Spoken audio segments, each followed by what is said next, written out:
విజేత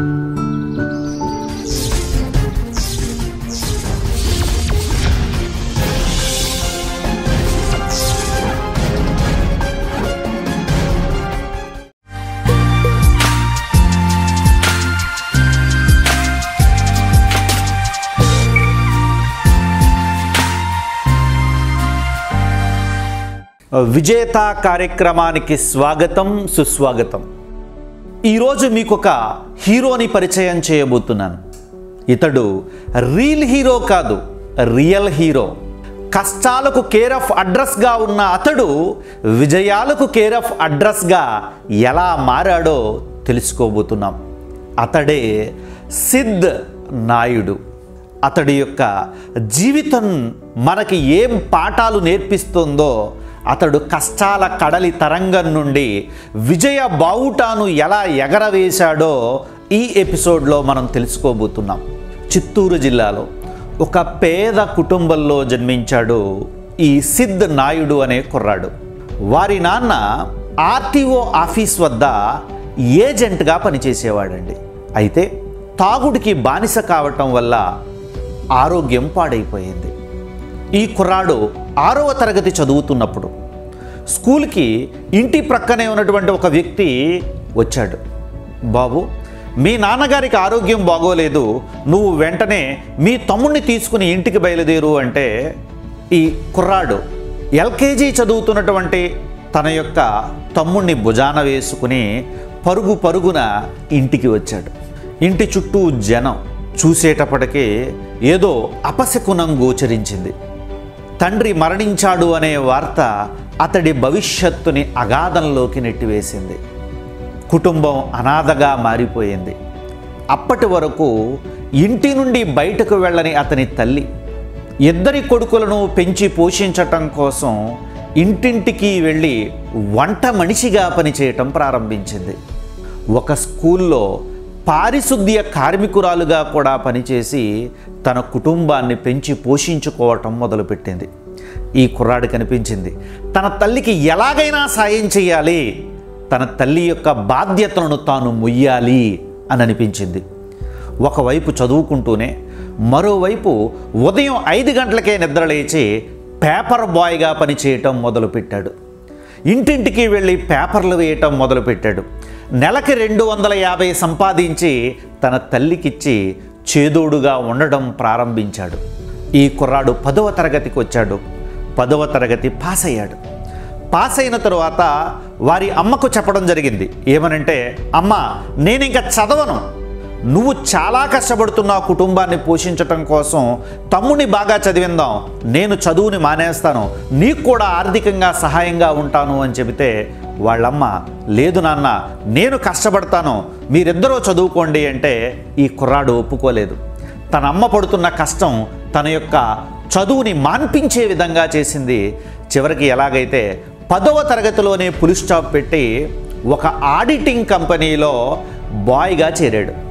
ఉదయం 8 గంటల నుంచి రాత్రి 8 గంటల దాకా పనిచేసేటప్పటికి ఆ యొక్క ఆడిటింగ్ ఆఫీస్ ఇతని ఇంటికి చాలా దూరంగా ఉండడంతో నడిచి వచ్చేటప్పటికి ఇతడి ఆరోగ్యం పాడైపోయింది. వాళ్ళమ్మ మళ్ళీ చెప్పింది, ఈ ఉద్యోగాలు నీకెందుకురా, నువ్వు మళ్ళీ ఇంటర్మీడియట్ జాయిన్ అవ్వు అని చెప్పేసి అంటే ఈ కుర్రాడు అంగీకరించలేదు. తన అమ్మ బాధ తెలిసి ఏదో ఒక పని వెతుక్కోవాలని చెప్పి తన యొక్క ప్రయత్నాన్ని ప్రారంభించాడు. గుర్తించుకోండి, విజేత అవకాశాల కోసం ఎదురు చూడడు, అవకాశాలని సృష్టించుకుంటాడు. తన ఇంటికి దగ్గరలో ఒక సూపర్ మార్కెట్ కొత్తగా ప్రారంభించారు. ఆ సూపర్ మార్కెట్ దగ్గరికి వెళ్ళి ఆ సూపర్ మార్కెట్ మేనేజర్తో తన బాధలన్నీ చెప్పి తనకి ఏదో ఒక ఉద్యోగం ఇమ్మన్నాడు. అప్పుడు ఆ సూపర్ మార్కెట్ మేనేజర్ ఏమన్నాడంటే, నాయనా, నీకు 16 సంవత్సరాల వయసు, నువ్వింకా మైనర్వి, కాబట్టి మేము నీకు ఉద్యోగం ఇవ్వలేం, ఎక్కడైనా వెతుక్కో అని చెప్పి పంపించాడు. అయితే ఆ సూపర్ మార్కెట్లోనే పనిచేస్తున్నటువంటి ప్రకాష్ అనేటటువంటి ఒక కుర్రాడు ఇతన్ని చూశాడు.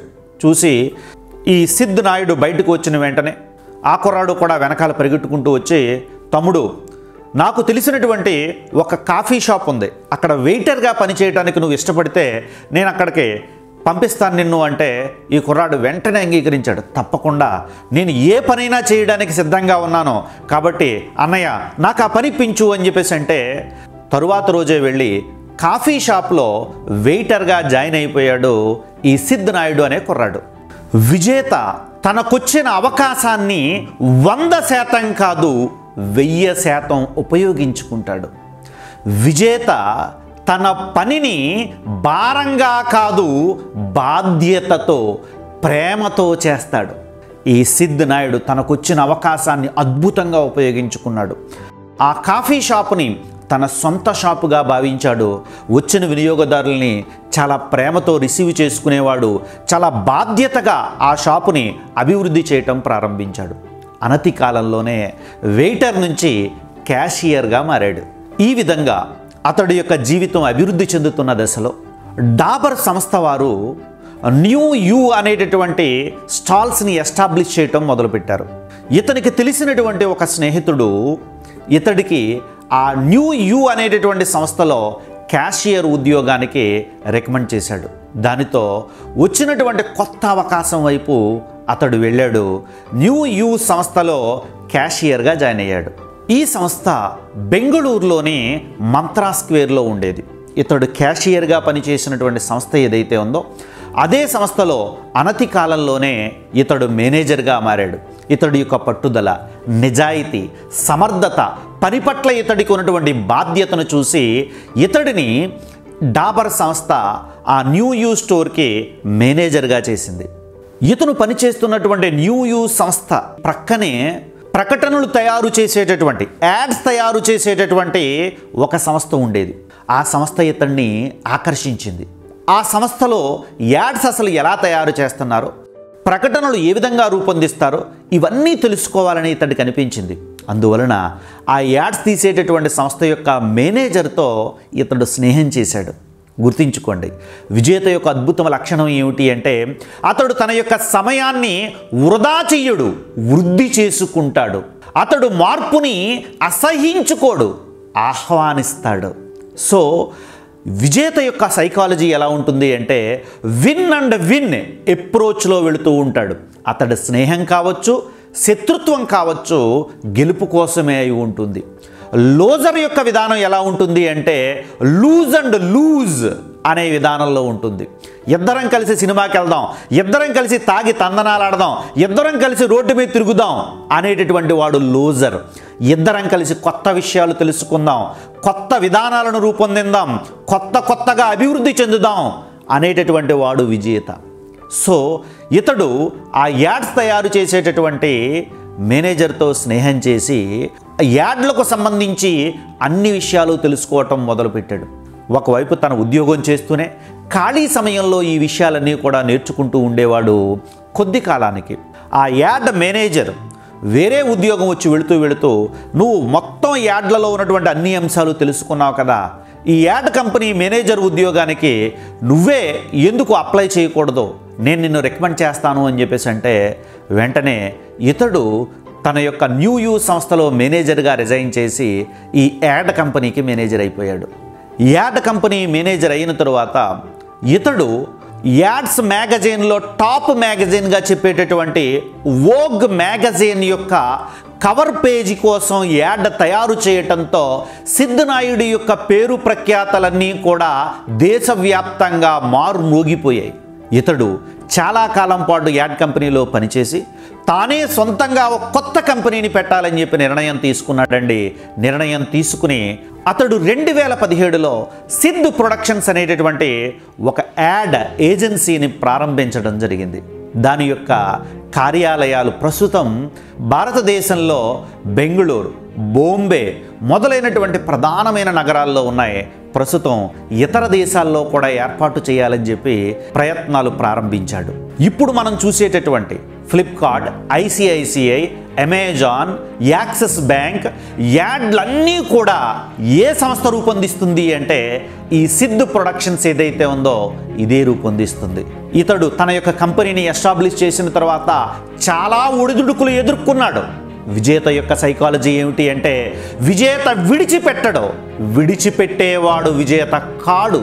ప్రస్తుతం సిద్ధు ప్రొడక్షన్స్లో ఒక యాడ్ కనుక రూపొందించాలి అంటే రోజుకి 2,50,000 రూపాయలు ఛార్జ్ చేస్తాడు.